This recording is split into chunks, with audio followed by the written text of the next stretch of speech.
So welcome back to my channel. This is Dom and continuation of my Cleve-Berg Confederacy of the Rhine project. So you've seen I've done now, well, you haven't seen them all, but I've done 2 battalions of foot, I've done a couple of groups of skirmishers, I've done some officers, and I've done a gun battery plus their limber.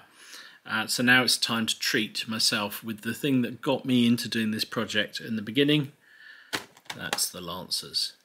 So let's have a look at the pack. So as you can see here, this is the Victrix 28mm hard plastic French Napoleonic Imperial Lancers. You get 12 models in the bag, and as with all Vallejo things, they come in these plastic bags, not in boxes. And my first impression of these is absolute winner chicken dinner. I mean, just superb modelling. Let me just get a sprue out.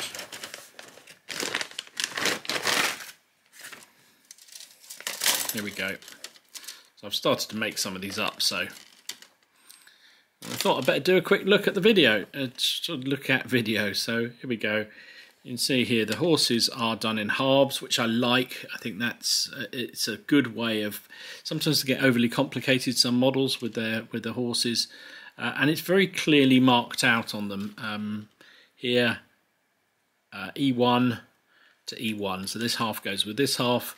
This one is E2, and there's E2 horse. So they're next to each other, but also close to it. And the instructions you get with Vallejo kits are not the most dynamic, but they're enough. So here we go. It tells me here, trooper horses are E1, 2, 3, and 4. Officer is CE1 and trumpeter T1, and it gives you all the different variations. So the bedrolls, which ones fits on which heads, which on, you know, so all that kind of stuff, which is great. It gives you the what do they call them now? Kaspaska, the Polish helmets, or helmets, Polish shakos, I think you call them, and you can have the dress version, or you can have the campaign version, which is covered, which is great. And I think all the heads fit on all of them, so it looks like you've got enough heads to give you. You can do either way. You can have the whole lot in campaign, or you can have the whole lot with the plumes. I think I'm going to go full on tart. I'm going full tart mode with my Lancers. That's what I want to do. So the horses themselves, let's start with them. Dead simple. Really impressed with how well they go together. Let me just show you that process. Insert edit here.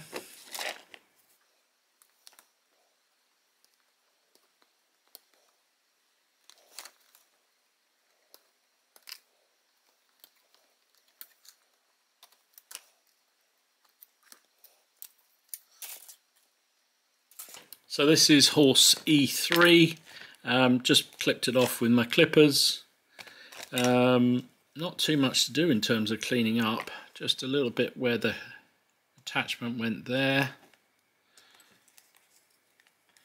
Base itself, nothing really, it's come off very cleanly.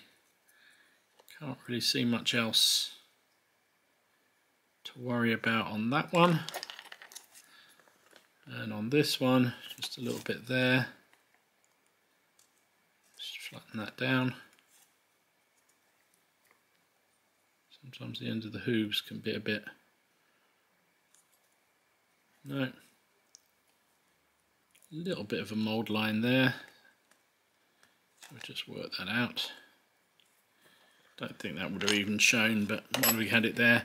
So you can see the model is halved with the head intact, which I like, because when the heads have to be put together, it becomes a right pain. And you can see it's got the, I hope you can see, the tails sort of inserted, so that gives you a nice connection point for the figure. And on this one it has a little lip, which helps you guide it into position. So I'm just using, this is plastic glue,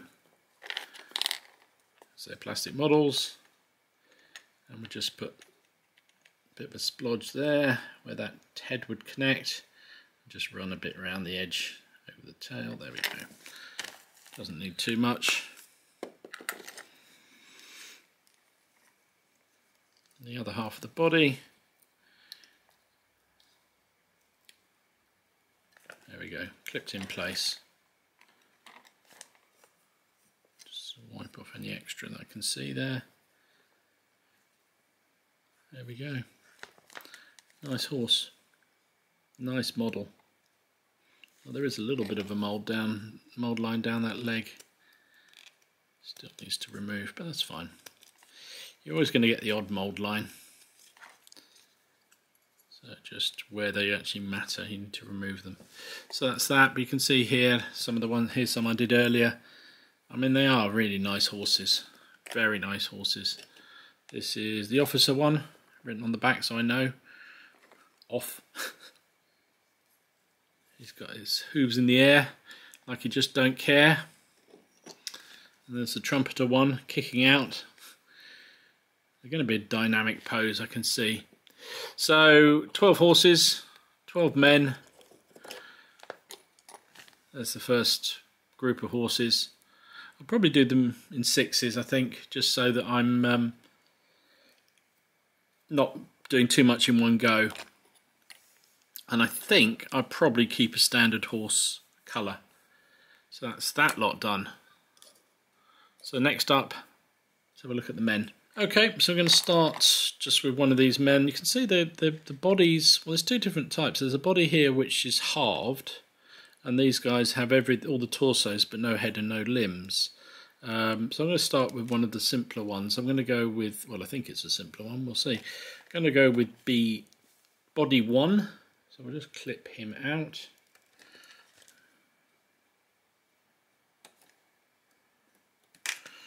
There we go, body 1. Just have a look at his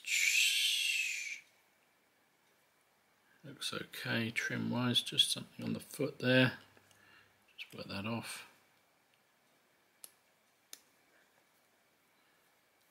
A little bit on the head.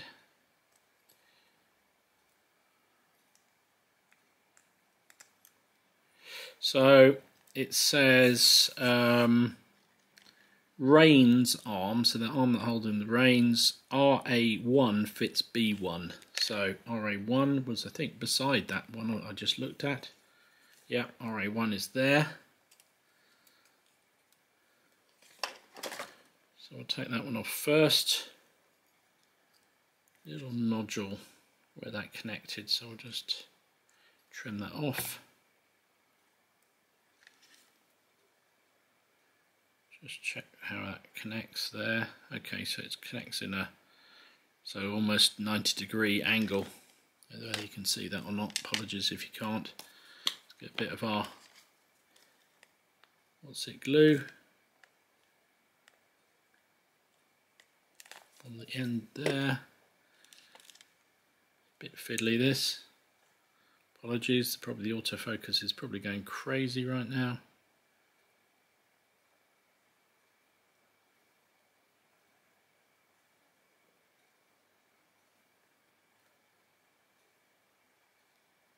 Position it. It's got a socket, a ball and socket connection.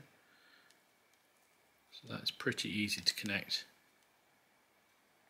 There we go. Easy, just like that. Just noticed a little bit on the base of his shoe I hadn't trimmed off. So while that's sticking, let's just remove that. Okay. So that's the reins done, rein arm done. So next up, it said sword scabbard SW1 fits B1. So again, it's very close to the model that I've just picked out, so that makes it even easier. They're quite fiddly, these scabbards.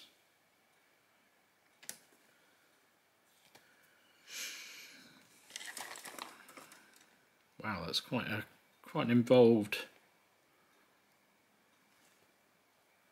model. Now where? So you can see here on the picture, the sword scabbard is on the left hand side of the model. That's where I would anticipate, because you draw across your body. Most people are right-handed, or at least they assume you're right-handed, so you would draw with your right hand across your body to pull the sword out. That's why the musket or the carbine is usually on that side as well. So the question is, I'm not entirely sure where that fits on this model. How far up it goes.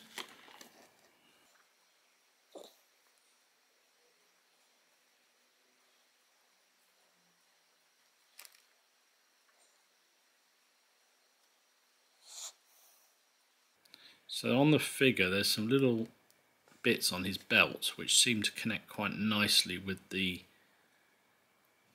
probably can't see this because my big fat finger's in the way, but there's, beside the sword hilt, there's obviously what would be bits of ribbon or webbing of some sort, which clearly connects to the belt.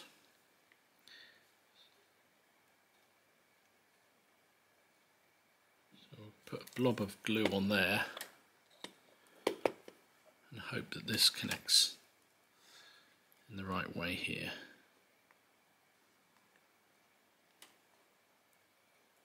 There we go.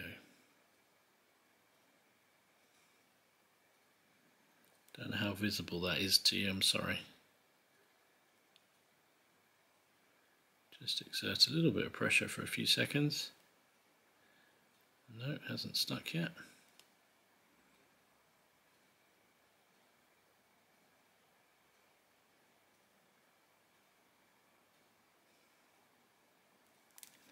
There you go. I think that's in the right sort of position.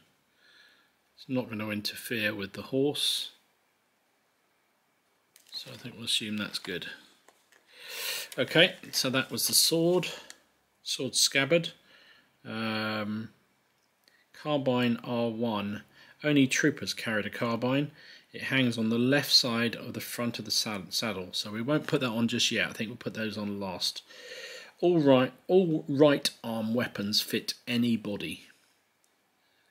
Lance A1 and A1A are specific fit. Okay, right, so it looks like any other arm, any other lance will fit. So let's just take this one at the top. That's A8. So that's good. That gives you a bit more variation if you did do different units. Lances look a little bit delicate, so we're going to have to be a little careful with these. Back on the Wii again, you notice? Wee. I'm going to have to be, not your, I can't blame you guys if I cock it up. Oops, I just carved a great lump out of that. Shit. That's why you shouldn't really use a modelling knife to trim the extra bits off. You should use the implement I've actually got, which does it without damaging the plastic. Okay, so that's that. Oops.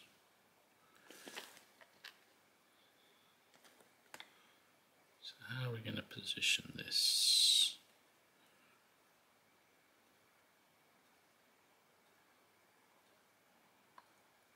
Idea of having it in a sort of semi-crouched position like that. Yeah, I think that's what we'll do. A bit more glue.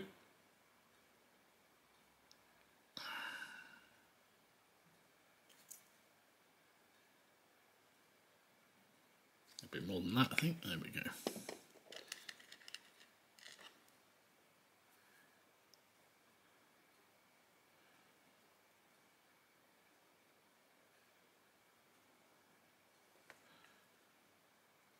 Set that in its right position. Give it a few seconds for the glue to do its stuff.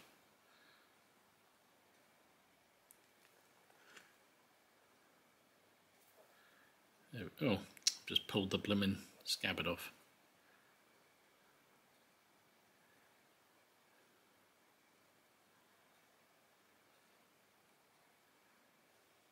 Okay.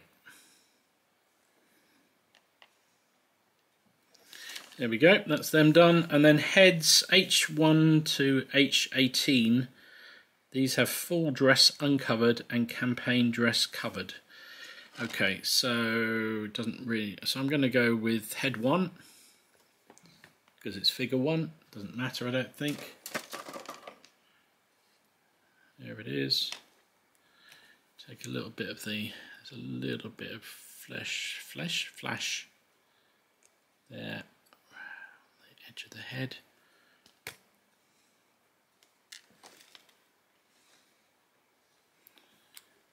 I think looking at this, I'm going to have to do it stage by stage, do the scabbard first, let that really set before I manhandle the figures with the rest. But that's really why this was a bit of a test build.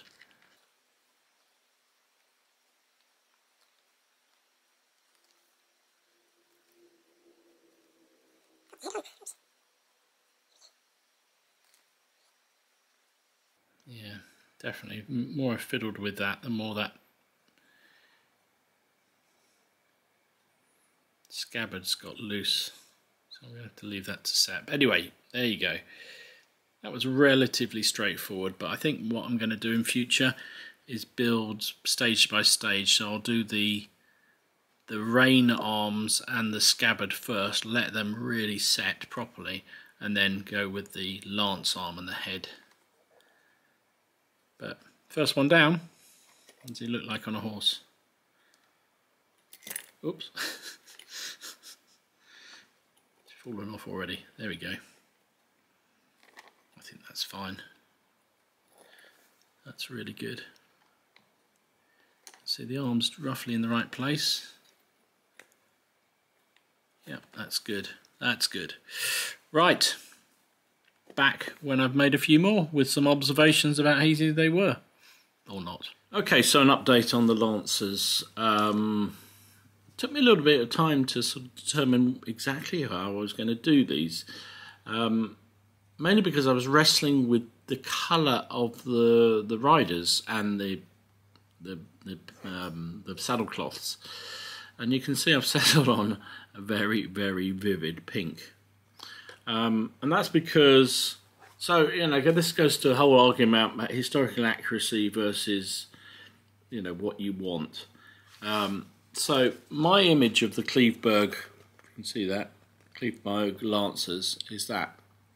And I remember one of the really old uniform books, there being a picture of a Cleve-Berg Lancer in full gallop with his lance and wearing this exact uniform, the pink and white. And so in my mind I've got that.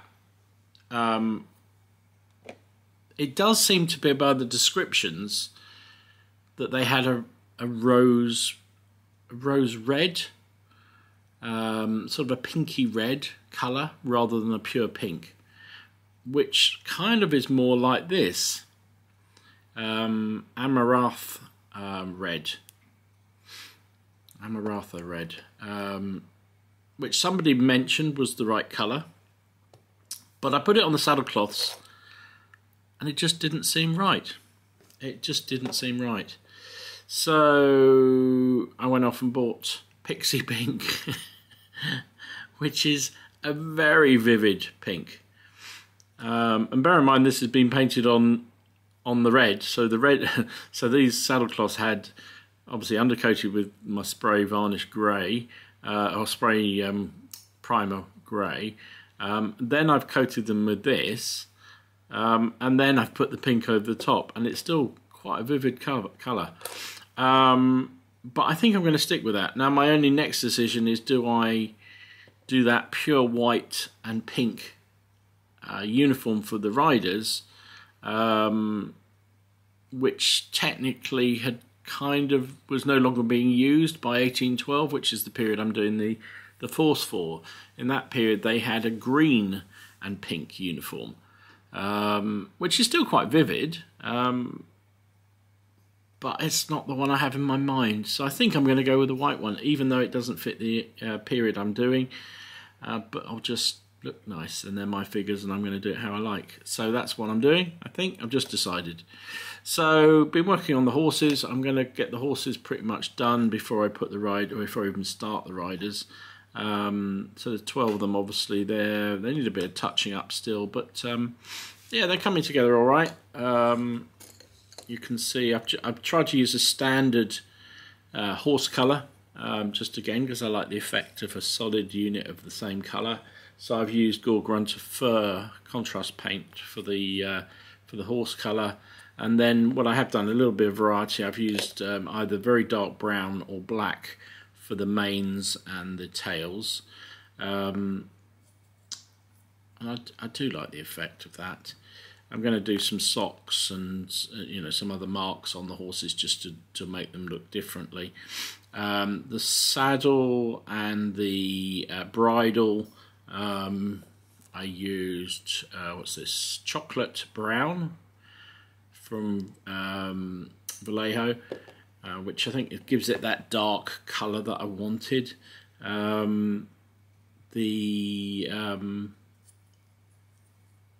All the troopers carry a carbine on their saddle, so that's been done. What did I use for that? Good question, Dom. What did you use for that?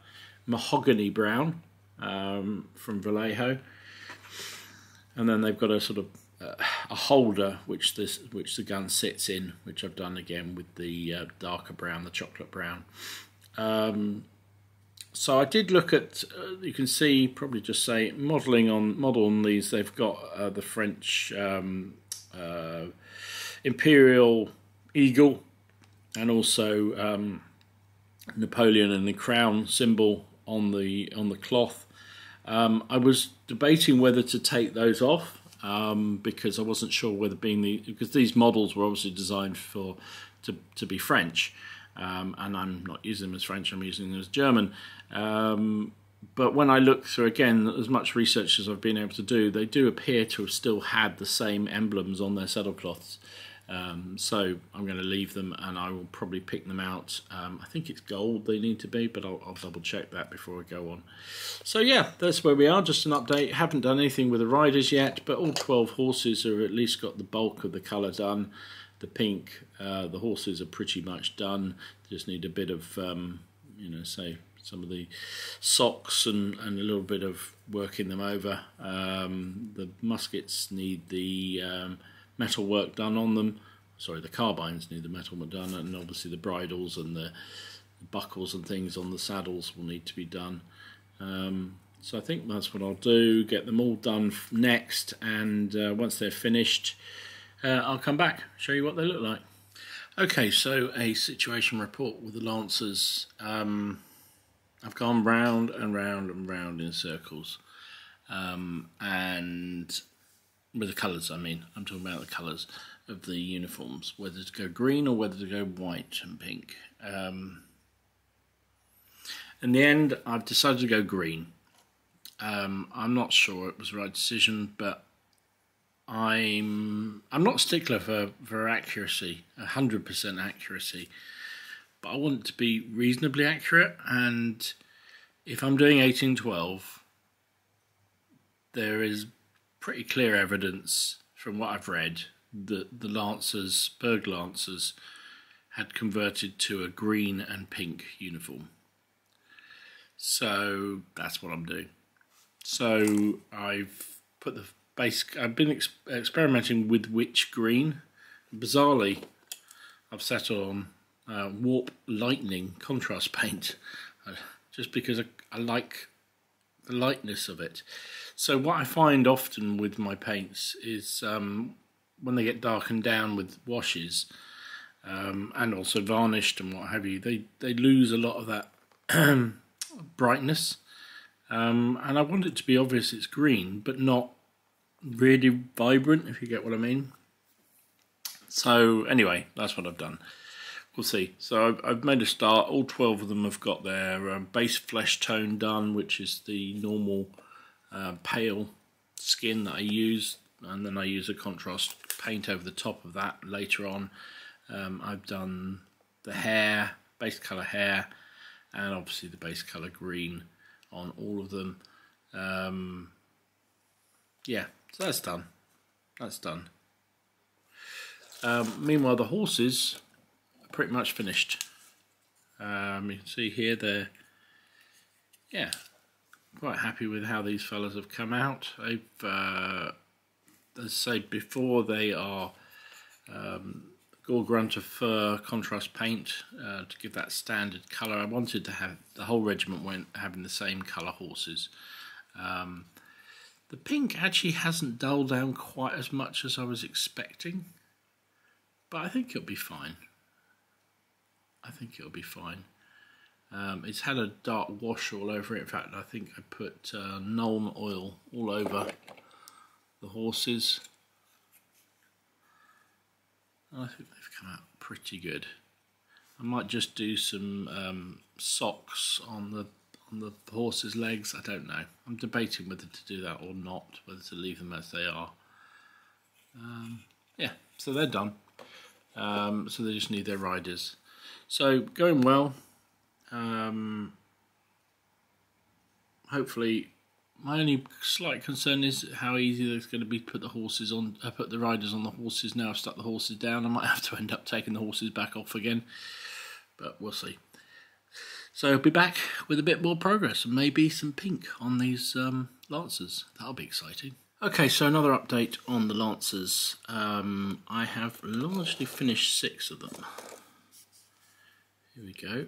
You can see I've continued with the green. Actually, now I'm pleased I've done the green. I think green and the pink looks really, really good. These need a little bit touching up in places, but they've had... so what have I done since I last... I can't remember what I last showed, but I've done obviously the belts in white, the gloves in white, the plume in white, all the sort of stuff around where the I don't know what you call this sort of strapping that holds the sword on. The sword itself just seems to be a plain metal scabbard from what I can see on the illustrations. There's a little bit of gold sort of ribbon hanging down on the arms. Touch those up. A little gold plate on the helmets, on the shakos rather. Need to just touch those bits that need touching up because that's a bit splodgy. I washed it. I was debating what to wash it with. I didn't want to kill the colour too much, so in the end I went with Army Painter Quick Tone for the riders. So the horses have obviously got the darker tone, or the Nuln oil, and the riders have done with the light tone. I think that works. It's made it a little bit brown, so I need to just highlight some of the white particularly a little bit, make it a little bit sparklier to highlight the different areas where the highlight would be. But I think I'm quite happy with the effect actually. I think they've come out quite nicely. So it's really the shakos, not called shakos in Portuguese, sorry, in Polish variety like this, but they need a little bit of work. They look a little bit scraggy, a little bit messy. There's the officer and trumpeter, and the other 6. So yeah, I'm very happy with how they have turned out so far. So I need to finish off the next 6 here. It's fiddly. They are fiddly, but they are lovely models, and I'm really pleased with the effect. So I'm going to finish touching up these, just to get the last bits of mess, particularly around the what we'll call shako for the moment, and other areas. Then of course I'll finish off the other 6. Then it'll be a question of basing and varnishing, and I'll be back for the next stage. Thanks for watching. So these are largely finished now. I'm really pleased with how they've come out. I mean, they are I knew they would, because they're such lovely figures, and you know, if sculpts are good, then even average painters can get good results. Now this is the first 6 I did.